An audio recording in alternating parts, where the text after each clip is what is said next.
Paul Newman was the ultimate cool of the silver screen, a man of ice blue eyes, effortless charm, and a professional discipline that made him the gold standard for leading men for over 5 decades. But behind that quiet, philanthropic exterior was a man with incredibly high standards and a low tolerance for what he considered amateur hour or ego-driven theatrics. While he rarely engaged in public mudslinging, his professional disdain for certain colleagues was a poorly kept secret in the trailers and backlots of Hollywood. Newman didn't just hate people. He had a profound distaste for lack of preparation, narcissism, and the kind of method acting that prioritized a star's personal process over the crew's time. To understand why Paul Newman clashed with these 8 actors is to understand the rigid moral and professional code he lived by. If there was one rivalry that defined the competitive tension of 1970s Hollywood, it was Newman versus Steve McQueen. The friction began long before they shared the screen, as McQueen spent years feeling like he was in Newman's shadow, famously losing out on roles to the older actor. By the time they were cast together in the 1974 disaster epic The Towering Inferno, the tension was nuclear. McQueen was so obsessed with Newman's status that he reportedly refused to film until he was guaranteed the exact same number of lines. He even demanded staggered billing on the posters, a bizarre diagonal layout where neither name appeared above the other. Newman found this level of petty insecurity exhausting and fundamentally unprofessional. For a man like Newman, who valued the ensemble and the work above all else, McQueen's ego-driven demands weren't just annoying. They were a direct insult to the craft of acting. Newman believed that if the script was good, the lines would take care of themselves, and watching McQueen count syllables like a jealous child permanently soured his view of the king of cool. In 1972, Newman teamed up with a legendary tough guy, Lee Marvin, for the contemporary Western pocket money. On paper, it was a dream pairing of 2 masculine icons, but in reality, it was a professional nightmare for Newman. Newman was a man of punctuality and precision.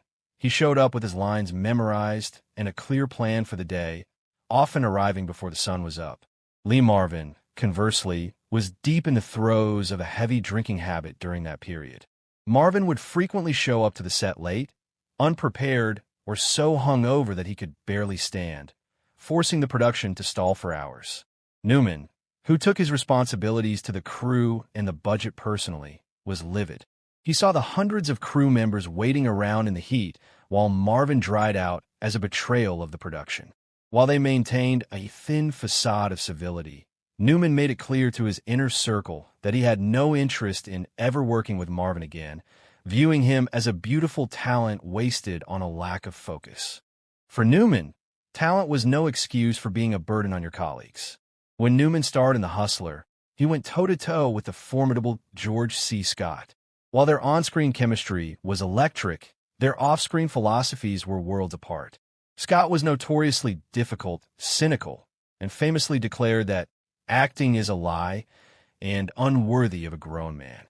Newman, who viewed acting as a noble, craft-oriented profession that required constant study, found Scott's attitude pretentious and deeply insulting. He couldn't wrap his head around why someone would spend their entire life in a profession they claimed to despise. Scott's intensity and his habit of belittling the process made the set a high-pressure environment that Newman found needlessly taxing. Newman preferred a set that felt like a collaborative family, while Scott treated it like a battlefield where he had to dominate his scene partners. This fundamental clash of values meant that while they respected each other's output, Newman had no desire to repeat the experience of being in Scott's cynical orbit. The hatred Newman felt for James Dean was less about the man and more about the ghost. Paul Newman's early career was inextricably linked to Dean. Newman was often the second choice for roles Dean would have played, eventually replacing him in The Left-Handed Gun and Somebody Up There Likes Me after Dean's tragic death. Newman grew to resent the constant comparisons and the Dean light label the press slapped on him for nearly a decade. He also had little patience for the Dean style of acting, the mumbling, the erratic, twitchy movements, and the self-indulgence that defined the 1950s rebel archetype. Newman was a student of the craft who believed in clarity and structure, and he viewed Dean's legacy as a cult of personality that lacked the technical foundation he valued. He felt that Dean's method was often just a cover for being unprepared or moody, and as he matured as an actor, Newman worked hard to distance himself from that rebel without a cause, energy, seeing it as a juvenile phase of American cinema that he was happy to leave behind. As the 1980s rolled in, the era of the craft-driven leading man was being overtaken by the action star, and Paul Newman reportedly had very little time for the cinematic philosophy of Sylvester Stallone. Newman represented the old guard, who believed that performance was about subtext, character, and the human condition. He allegedly viewed the rise of the Rambo and Rocky sequels as a cheapening of the medium, focusing on physique and spectacle over story. While he never had a personal brawl with Stallone, Newman was vocal in his disdain for the muscular cinema that Stallone pioneered. He saw it as the death of the thoughtful film, and he felt that the industry's pivot towards Stallone-style blockbusters made it harder for real actors to find meaningful work.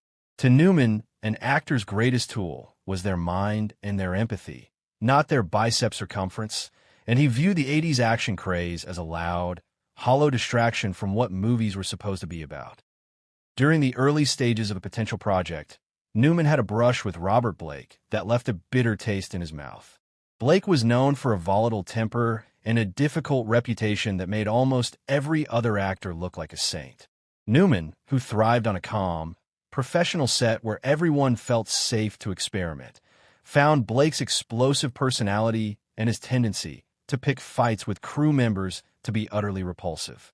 For Newman, the set was a sanctuary for work, not a stage for a personal breakdown or an exercise in intimidation. He reportedly withdrew from any association with Blake, viewing him as a liability who brought unnecessary noise to a process that required quiet concentration.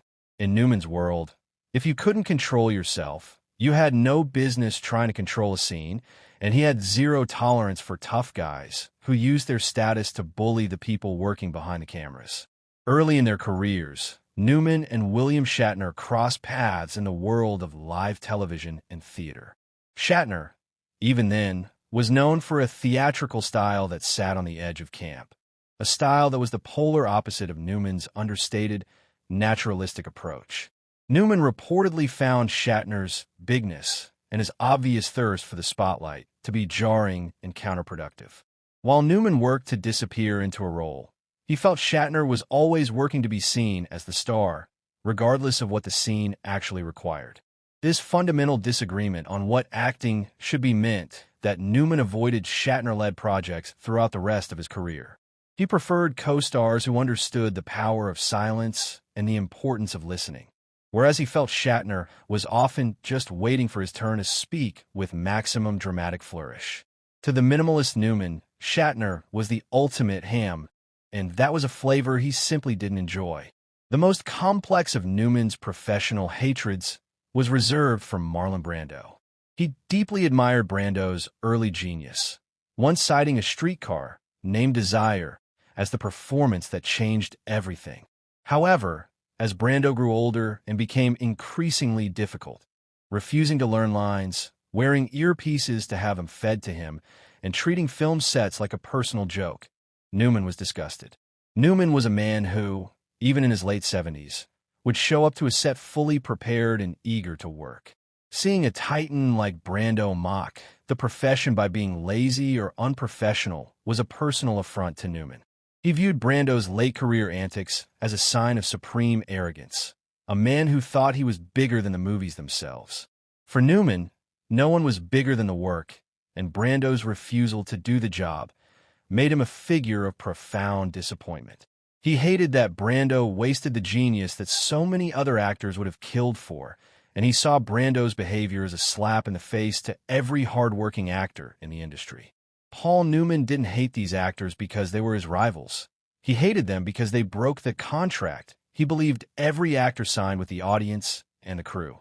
He believed in humility, preparation, and the idea that being a star was a privilege that required hard work, not a license to be a jerk or a slacker. He was a man who lived by the code of the craftsman, and anyone who treated the set with anything less than total respect was, in his eyes, not worth the film they were printed on. In the end, Newman's list tells us more about his own